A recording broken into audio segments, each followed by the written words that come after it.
Sir, the scheme contemplated in Section 13 of the Banking Companies Acquisition and Transfer of Undertakings Act is under preparation.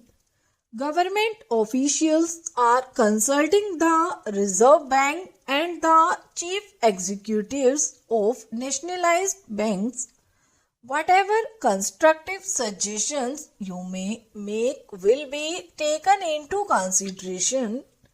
Government is also examining how to give a fair share of the work relating to government treasuries and allied matters and of the accounts of public sector enterprises to the 14 nationalized banks.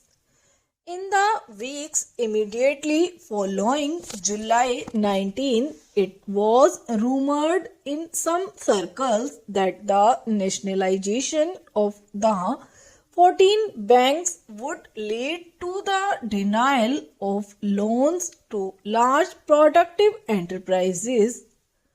Nothing could be farther from the truth, and I am sure that you know this.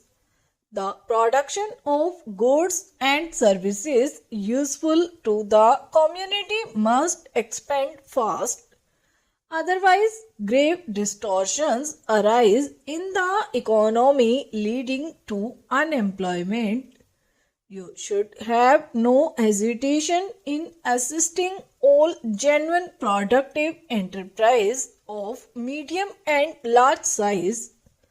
However, please do remember that in India, bank finance has not always been measured by lenders against actual production needs, and there has not been any effective check on the end use of bank money.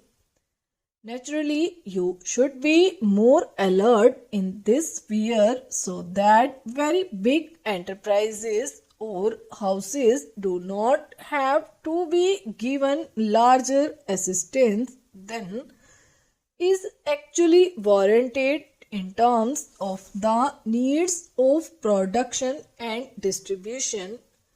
The Reserve Bank should be able to advise you in detail in this matter. Similarly, in lending against shares and commodities, you would be well advised to be vigilant so that allegations of cornering of shares or of goods in short supply for unsocial purposes with bank money do not arise. The devices to ensure this are matters of detail which for the present with the advice of the Reserve Bank you should be able to work out. There are a few other points to which I should like to draw your attention. Most of the term financing institutions working in the fields of industry and agriculture are in the public sector. As there is a government representative on the board of every financial institution, there is greater opportunity than before to coordinate our actions and attitudes with term financing bodies, particularly at the state level, so that the short-term and long-term needs of development are adequately taken care of.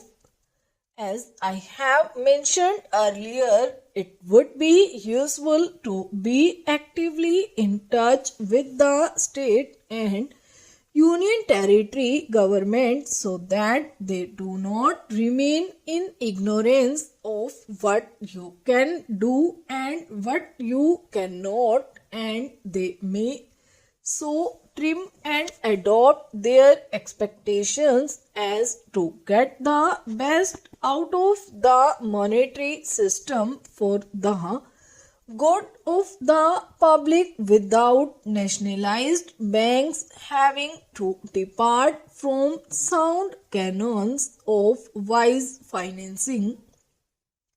Incidentally, this might mean you are subjecting governmental projects to constructive but careful scrutiny, advising the governments what particular precautions they should take in their own and the public interest, and you discontinuing the hitherto frequent practice of leaning heavily on government guarantees. You are aware of the current tensions in the minds of the rising generation and the main causes of these.